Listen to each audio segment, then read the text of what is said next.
इस कहानी के पहले भाग में आपने देखा कि एक पुरानी हवेली में बिग बॉस के शो की शूटिंग चल रही होती है और चुड़ैल एक एक करके लोगों को मारने लगती है। रंगीला को मारकर चुड़ैल वहाँ से गायब हो जाती है।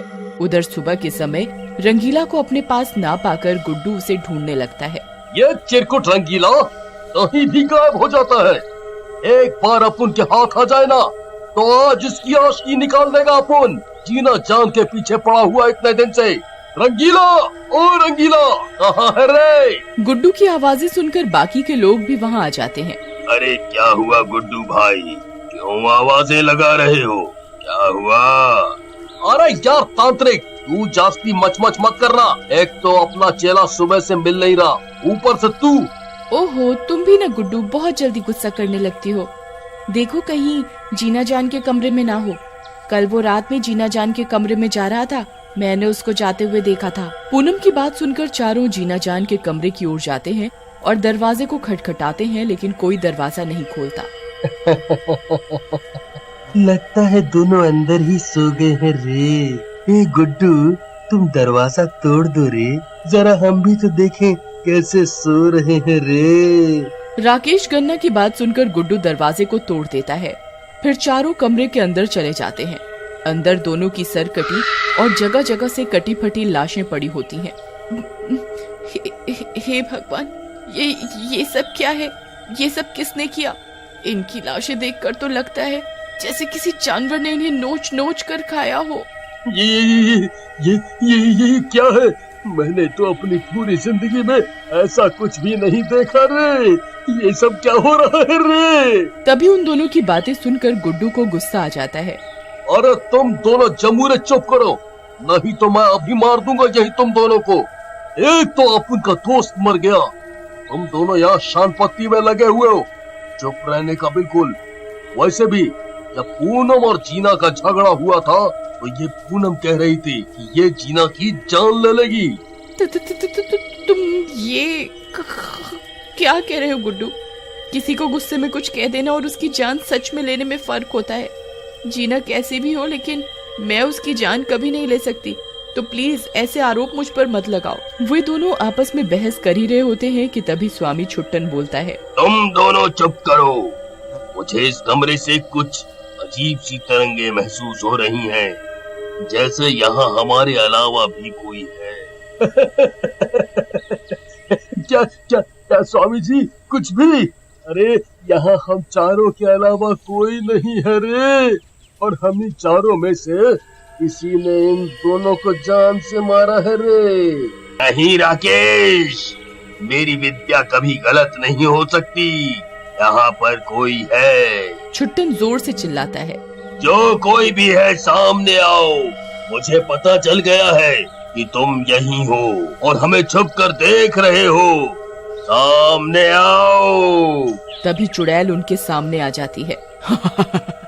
तो तुम लोगों ने मुझे पहचान ही लिया। तुम लोग अब यहाँ से नहीं जा पाओगे। तुम लोगों को मैं यहीं मार दूंगी। बच सकते हो तो बच लो। ऐसा कहकर चुड़ैल फिर से गायब हो जाती है। क्या स्वामी, तू कितना मनहूस है रे। जो बोला वो हो गया रे। अब हम क्या करेंगे रे? हमारी जान कैसे बचेगी रे रे रे? ये जो कोई भी हो, अब उनके रहते हम चारों को छू भी नहीं सकती। और फिर मुझे इस दुष्ट चुड़ैल से अपने भाई, अपने दोस्त रंगीला की मौत का बदला भी लेना है। नहीं नहीं गुड्डू, ये चुड़ैल कोई छोटी मोटी शक्ति नहीं है। ये बहुत समय से यहाँ है और इसने काफी शक्तियाँ अर्जित कर ली हैं। हम चारों मिलकर भी इसका कुछ नहीं बिगाड़ सकते। तुम ये कहना चाहते हो कि हमें से कोई भी इसका कुछ नहीं बिगाड़ सकता और हमें मरना ही होगा? नहीं नहीं, मैंने ऐसा कब कहा? ये चुड़ैल मर सकती है, लेकिन इसे मारने के लिए हमें पहले यही समझना होगा कि ये चुड़ैल क्यों बनी और ऐसा होने का क्या कारण था। तभी हम आगे के बारे में कुछ कर सकते हैं। और हाँ, अब से हम चारों को एक साथ ही रहना होगा, नहीं तो ये चुड़ैल किसी को भी जिंदा नहीं छोड़ेगी। मुझसे इतना सब प्रपंच नहीं होगा, मैं अभी जा रही हूँ, तुम लोग लड़ो और जीतो इस चुड़ैल से। पूनम गुस्से में दरवाजे की तरफ बढ़ती है, लेकिन जैसे ही दरवाजे को छूती है उसे जोर का झटका लगता है और वो गिर जाती है। अरे मर गई रे, इसमें तो करंट दौड़ रहा है, हाय राम मैं कहाँ फंस गई। ऐसे चिल्लाते हुए पूनम बेहोश हो जाती है, तभी वहाँ चुड़ैल आ जाती है।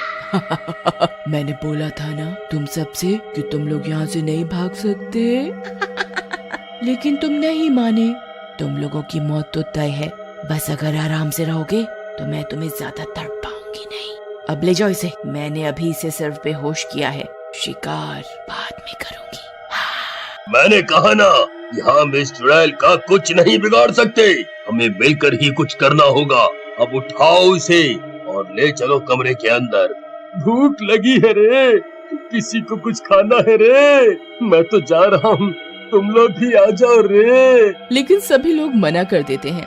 लेकिन राकेश गन्ना को भूख लगी होती है और वो किचन की तरफ जाता है। अरे यहाँ तो कुछ भी नहीं है रे, चलो फ्रिज में ही देखता हूँ, शायद कुछ पड़ा हो खाने को रे। ऐसा कहकर राकेश गन्ना फ्रिज का दरवाजा खोलता है, लेकिन जैसे ही वो फ्रिज का दरवाजा खोलता है चुड़ैल फ्रिज में बैठी होती है। आओ मेरे सुपरस्टार, तुम्हारी भूख मिटाऊं। मुझको भूख नहीं लगी है रे, मैं तो सिर्फ फ्रिज देख रहा था रे, माफ कर, आई हेट मरना वरना रे। लेकिन चुड़ैल उसकी एक बात नहीं सुनती और उसे मार डालती है और वहाँ से चली जाती है। उधर राकेश की चीख सुनकर बाकी के तीनों भी भागते हुए आते हैं। इसे भी मार दिया, ये चुड़ैल को तो अपन छोड़ेगा नहीं, सबको मारे जा रही है, मैं इसको मार डालूंगा। पागल मत बनो गुड्डू, ये चुड़ैल है, अब तो क्या हमारे जैसे हजारों भी इससे मुकाबला नहीं कर सकते, इससे हम सिर्फ तंत्र विद्या द्वारा ही लड़ सकते हैं। फिर छुट्टन के द्वारा समझाने पर तीनों एक कमरे में तांत्रिक क्रियाएं करने लगते हैं। छुट्टन उस हवेली में रहने वाले पूर्वजों की आत्मा को बुलाने लगता है। ओम ह्रीं क्लीं, ओम ह्रीं क्लीं, ओम ह्रीं क्लीं। थोड़ी ही देर में वहाँ धुआं धुआं हो जाता है और एक औरत की आत्मा प्रकट होती है। बोलो तांत्रिक, मुझे यहाँ क्यों बुलाया है, बोलो। हम तीनों लोग यहाँ फंस गए हैं, ये चुड़ैल हम तीनों को मार देना चाहती है, प्लीज हमें बचा लो। तुम तीनों लोग पैसों और नाम के लालच में यहाँ आए और फंस गए। तुम्हें पता है कि तुम्हारी एक भी खबर बाहर नहीं जा रही, बाहर वालों के हिसाब से तुम सब लोग बहुत मजे में हो। उस चुड़ैल से तुम्हें कोई नहीं बचा सकता, उसे भी तुम जैसे कुछ लोगों ने पैसों के लालच में मार दिया था और नीचे के तहखाने में गाड़ दिया था। लेकिन तुम्हें ये सब कैसे पता है? मुझे इसलिए पता है क्योंकि मैं उसकी माँ हूँ। मेरी ही सेवा के लिए उसने शादी नहीं की और मेरी मौत के बाद अकेले ही रहने लगी। लेकिन एक रात कुछ बुरे लोग आए और चोरी करते समय उसे तलवार से मार कर चले गए। तब से वो ऐसे ही भटक रही है। अब उसे मारने का एक ही तरीका है कि वही तलवार उसकी छाती में दिल के पास वार किया जाए और उसकी लाश का अंतिम संस्कार कर दिया जाए। आत्मा ये बातें बताई रही होती है कि तभी चुड़ैल वहां आ जाती है और गुड्डू वहां से चुपके से तलवार लेने निकल जाता है। माँ, तेरे लिए मैंने सब कुछ छोड़ा, लेकिन तू भी इनकी तरफ से बोल रही है और मेरी मौत का राज बता रही है। बेटी, तू ये जो भी कर रही है गलत कर रही है, बहुत जाने ले चुकी है, अब बस कर दे, जाने दे इन्हें, ये लोग तो मासूम हैं। लेकिन चुड़ैल आत्मा की बात नहीं सुनती और छुट्टन को उठाकर पटक देती है। गिरते ही छुट्टन की मौत हो जाती है और चुड़ैल पूनम की तरफ बढ़ने लगती है। लेकिन तभी गुड्डू वहां आ जाता है, उसके हाथ में वही तलवार होती है। मैडम, आपकी कहानी सुनकर आपको मारने का तो मन नहीं कर रहा अपन का, लेकिन क्या करें, अपनी जिंदगी और आपको यहाँ से आजाद करवाने के लिए आपको मारना तो पड़ेगा ही।